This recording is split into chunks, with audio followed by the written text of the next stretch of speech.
This bowl is a series of experiments. It was never really meant for anything. It was just to try some new things that I haven't done before. It started with making an attempt at making a bowl from a flat piece of wood. So I cut a circle from a flat piece of walnut that I had, and I attached it with a screw chuck. So it's got a sort of a big screw in it, and that holds it on the lathe. And I can get it round. And once I have it round, I cut that circle into rings with a parting tool. And this was actually a little bit scarier than I thought it would be. I'm not sure I would want to do it this way again, unless there's some technique that I'm not doing here. Or maybe if I have a thinner parting tool with a longer handle. But I think if I do this in the future, I may do this step on the bandsaw and cut the rings that way. Having a long length of the cutting tool in the wood is scary, and then when it comes off, it kind of flies around a little bit. I mean, it's not too bad. So once I have the rings cut, they can then be stacked up to form more of a bowl shape. So I sanded the surfaces of those rings, and they were pretty flat and pretty smooth to begin with, but I got them a little bit better on the sander. Then I can glue the rings together, and for the two main rings I can use my bowl clamping jig.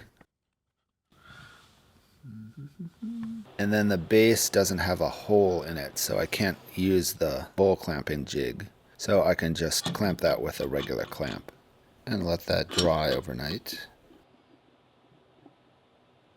And now I can put it on the lathe, and I can turn a tenon on the bottom to fit in the chuck. So once I have that tenon shaped, I can take it off this chuck and put my other chuck on, and then mount the bowl. And now I can clean up the form.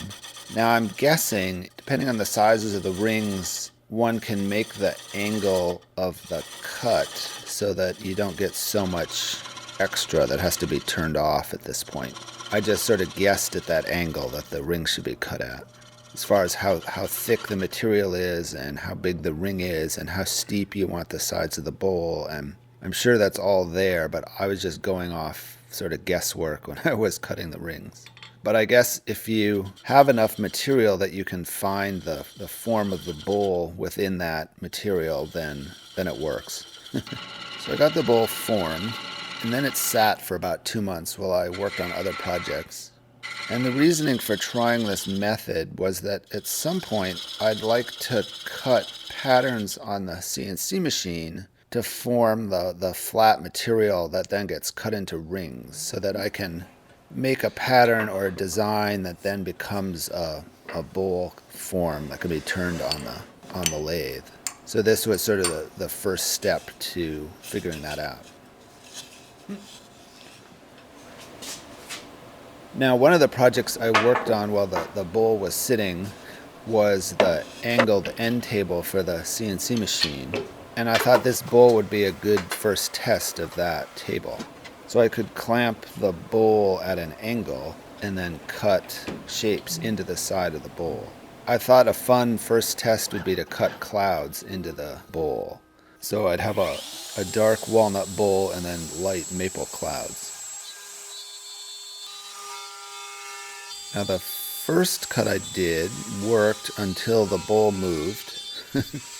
You really just can't clamp it hard enough this way. So I added some support pieces, I guess, on the table. You can see them clamped to the table.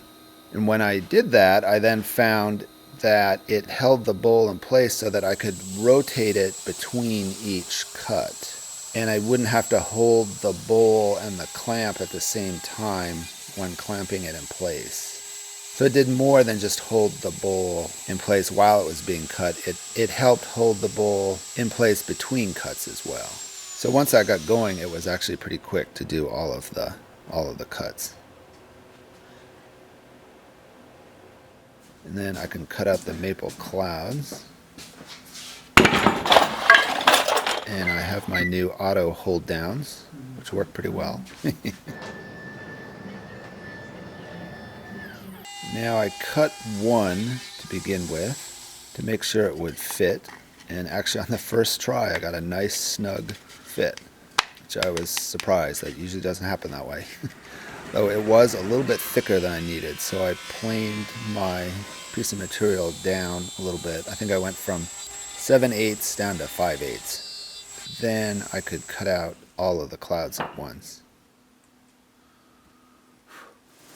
And I could clean them up. They were a little bit fuzzy.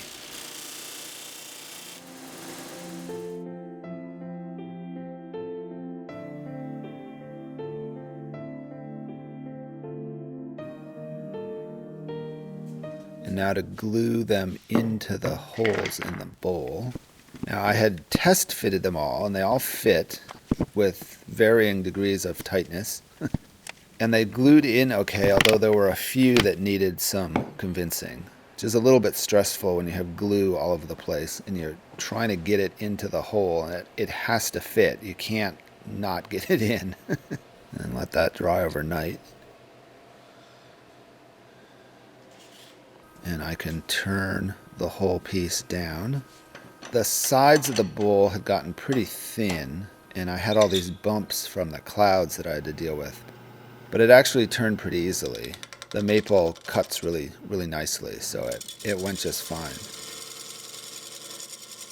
So I could do the outside, and then I did the inside. And since the sides of the bowl were pretty thin, I didn't have much material to really change the form. It pretty much had to stay what it was. And then I could sand. I was having a hard time getting a good surface with the tools, so I ended up starting with my grinder, which is sort of the most aggressive sanding I can do. Then I can go to my regular drill and move through the different sanding grits. Then I had the inside and most of the outside done, and I could turn the bowl around again and work on the foot. I wasn't really sure what to do for the base, but as I worked on it, I began to see it as the bottom of a balloon with clouds along the rim. So I made the smallest, most petite little base I could do, which I really like because it makes the bowl feel like it's just about to float away, and it feels like it's just barely able to balance. So it's just very light. And a little bit of finish.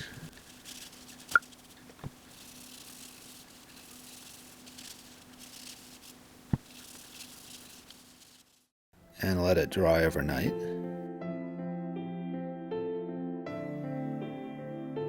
And for a project that didn't really have any reason and was just a series of experiments, it turned out really nice.